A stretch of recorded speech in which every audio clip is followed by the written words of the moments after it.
Kecintaan terhadap tanah air membuat diaspora Indonesia ikut kesal dengan tunjangan fantastis bagi anggota DPR yang dinilai tidak berempati dengan kondisi ekonomi bangsa Indonesia. Lalu bagaimana pandangan diaspora Indonesia Salsa Erwina Huta Galung melihat kondisi ini? Kita telah terhubung melalui sambungan Zoom dengan Salsa Erwina di kota Aarhus, Denmark. Selamat pagi waktu Denmark, Mbak Salsa. Selamat pagi, Kak Juno. Ya, Mbak Salsa, ini kita ingin berbincang terkait dengan salah satu postingan Anda bahwa Anda salah satu diaspora Indonesia yang saat ini berada di Denmark dan juga menilai bahwa tunjangan fantastis anggota DPR ini meresahkan diri Anda dan juga sejumlah teman-teman diaspora Indonesia. Seperti apa pandangan Anda? Ya, Kak, ini ketidakadilan dan kesenjangan yang luar biasa besar dengan masyarakat ya. Mungkin tadi udah dibahas, Kak, beberapa argumen, tapi yang aku mau sentuh di sini, DPR adalah wakil dari rakyat. Mereka akan bikin kebijakan-kebijakan yang akan mempengaruhi kemanusiaan, kualitas hidup rakyat, kesejahteraan dari rakyat. Maka kalau kesenjangannya itu terlalu tinggi, mereka bahkan tidak merasakan penderitaan yang dirasakan dari rakyat. Makanya banyak banget Kak, kita lihat komen-komen dari DPR yang sangat mati empati terhadap rakyat karena memang mereka secara realistis tidak merasakan penderitaan yang dirasakan oleh rakyat. Aku ingin membandingkan ya Kak, rasio perbandingan penghasilan pemerintah Indonesia dibandingkan dengan pemerintah-pemerintah lain secara global. Jadi perbandingan ini adalah UMR masyarakat dibandingkan dengan gaji pemerintah. Yang tadi sudah aku bahas, kita butuh kesenjangan ini untuk didekatkan agar kebijakan-kebijakan itu lebih representatif untuk benar-benar eh, menciptakan peningkatan kesejahteraan gitu dari masyarakat. Nah, kita lihat Kak, di Singapura datanya gaji UMR individu masyarakat UMR nih ya, berarti kan itu standar ya. Itu gaji parlemennya hanya 2,6 kali lipat lebih besar dibandingin dari UMR. Di Malaysia, ini salah satu data tertinggi yang aku lihat ya, di Asia juga, yaitu 9 kali lipat Kak.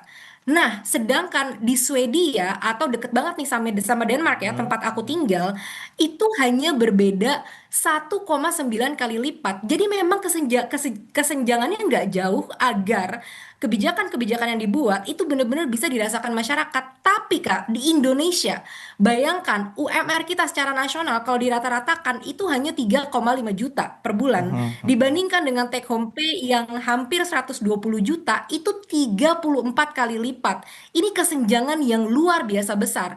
Kedua, masalah keadilan ya Kak. DPR itu nggak bayar pajak dengan penghasilan sebesar itu, fasilitas yang luar biasa, patwal, staff, tunjangan rumah, tunjangan telepon sampai berjuta-juta, mereka tidak membayar pajak. Kita bandingkan dengan masyarakat yang sebelum kita terima gaji, itu pajak kita udah dipotong langsung. Belum lagi baru baru disahkan, PPN mau naik, PBB naik secara brutal dan membabi buta ya, sampai 1.000 kali lipat gitu di beberapa daerah. Jadi memang ini benar-benar kelihatan banget Kak secara terang benderang seperti matahari bahwa masyarakat dicekik habis-habisan tapi pemerintah kita hidup dengan bermandi-mandi kemewahan. Menurut aku ini ketidakadilan yang luar biasa besar dan kesenjangan yang semakin besar antara anggota parlemen dan masyarakat sehingga mereka tidak akan mampu bikin kebijakan-kebijakan yang benar-benar merepresentasi dan meningkatkan kesejahteraan masyarakat.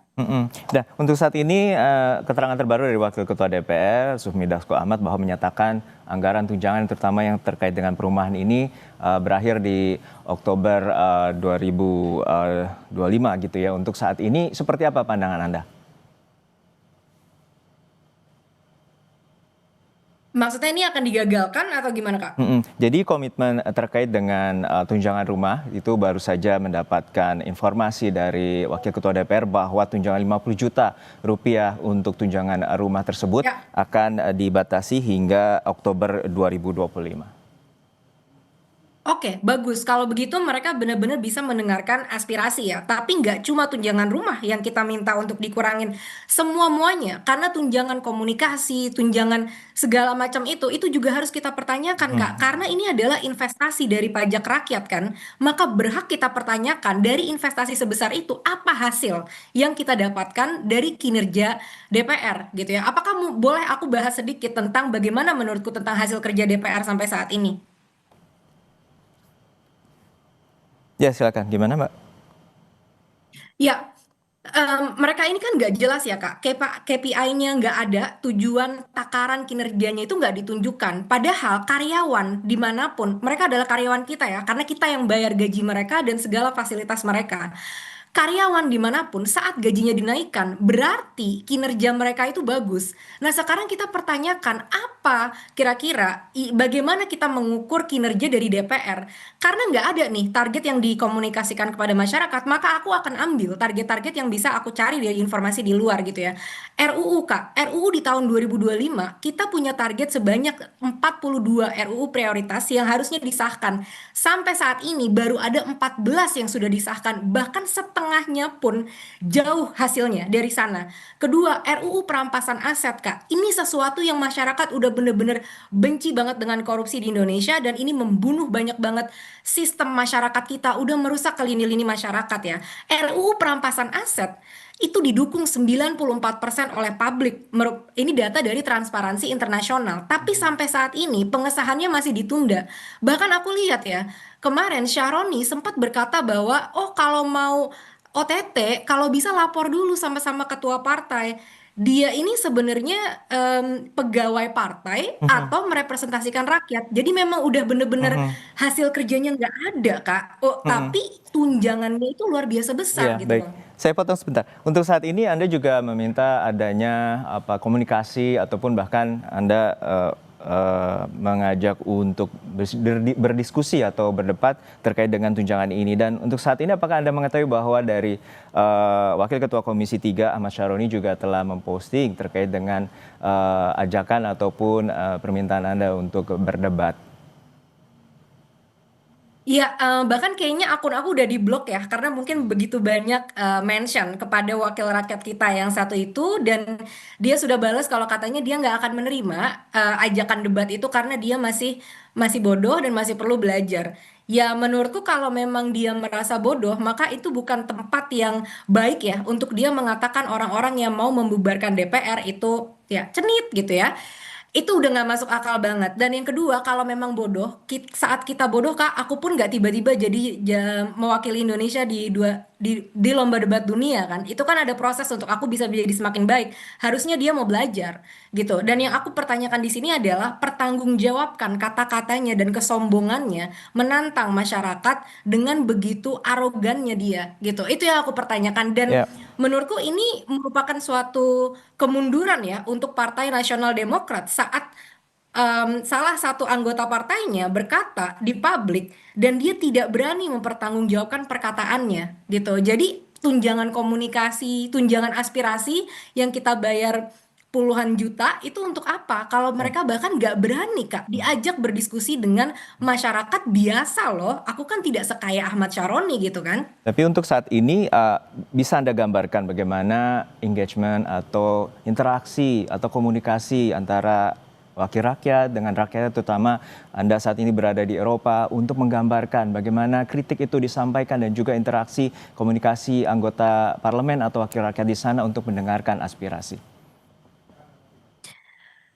Ya, jadi kalau yang kondisi saat ini ya Kak, yang dari posting-postingan aku di sosial media, aku mendapat dukungan yang luar biasa sekali dari masyarakat Maksud karena mereka saya merasakan contoh yang kemarahan. bisa kita ambil dari anggota parlemen terutama di belahan dunia lain, terutama Anda saat Oke, ini berada di Denmark, seperti apa engagementnya dan terutama kalau menurut Wakil Ketua Komisi 3 Ahmad Syaroni bahwa tak ada tata cara untuk menyampaikan kritik. Nah, untuk saat ini Anda punya gambaran terkait dengan penyampaian kritik dan juga ya, pembahasan diskusi bersama wakil rakyat.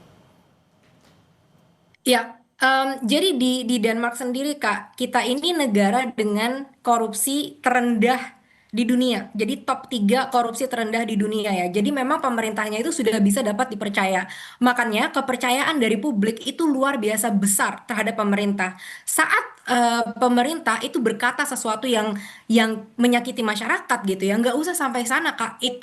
Itu namanya cacian dan makian dari masyarakatnya luar biasa besar. Karena apa? Karena mereka itu dibayar dari gaji hasil pajak rakyat, dan pemerintah di sini tidak diperlakukan dengan spesial sama sekali, Kak. Karena tadi yang sudah ditunjukkan ya, mereka gajinya cuma 1,9 kali lebih besar dibandingin UMR. Mereka tidak ada, Kak, namanya tunjangan rumah dinas, tidak ada namanya tunjangan mobil pribadi. Yang diberikan adalah mereka dikasih kartu transportasi gratis untuk naik bus dan kereta. Sehingga di sini kalau kita mau ketemu dengan wakil parlemen, itu mudah sekali, Kak, orang mereka ke sekolah ke kantor aja kadang-kadang bersepeda gitu kan. Mhm. Dan kelihatan ya, Kak, hasil kerjanya. Denmark salah satu negara paling bahagia di dunia dengan tadi aku bilang tingkat korupsi terendah, dan segalanya pendidikan, kesehatan itu gratis, Kak. Namanya pendidikan gratis itu bukan itu gratis sampai S2 dan sampai S3. Jadi bisa sekolah sampai manapun, dan bukan cuma gratis, namanya mahasiswa itu dibayar, Kak, sama pemerintah untuk bisa belajar. Gitu. Jadi luar biasa sekali tuh.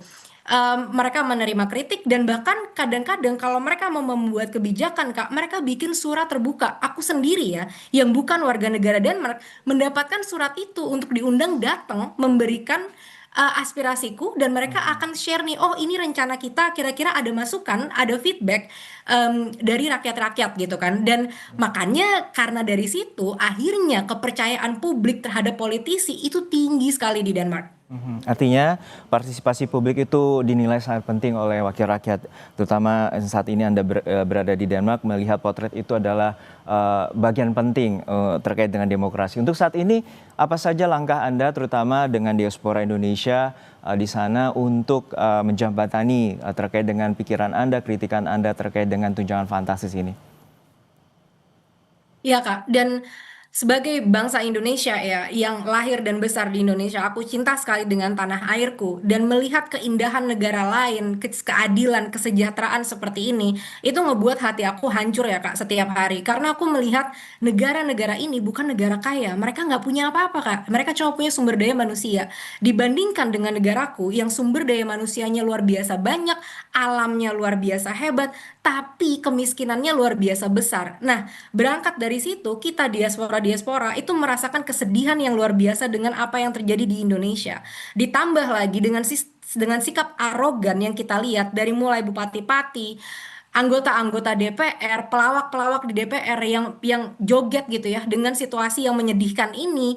Ahmad Syaroni yang Baik. mengatakan rakyatnya sendiri. Nah, itu ngebuat kita ngerasa semakin marah gitu ya, Kak. Dan aku merasa kita sebagai diaspora, kita punya privilege, kita jauh dari Indonesia. Jadi kita akan lebih sulit kalau mau dibungkam sama pemerintah Indonesia. Jadi disitulah letak perjuangan kita, Kak. Kita punya pendidikan, kita punya karir yang sukses di sini, kita nggak lagi berkecimpung dengan survival gitu ya, harus cari uang setiap hari yang kesulitan dan lain sebagainya. Kita udah keluar dari Baik. itu.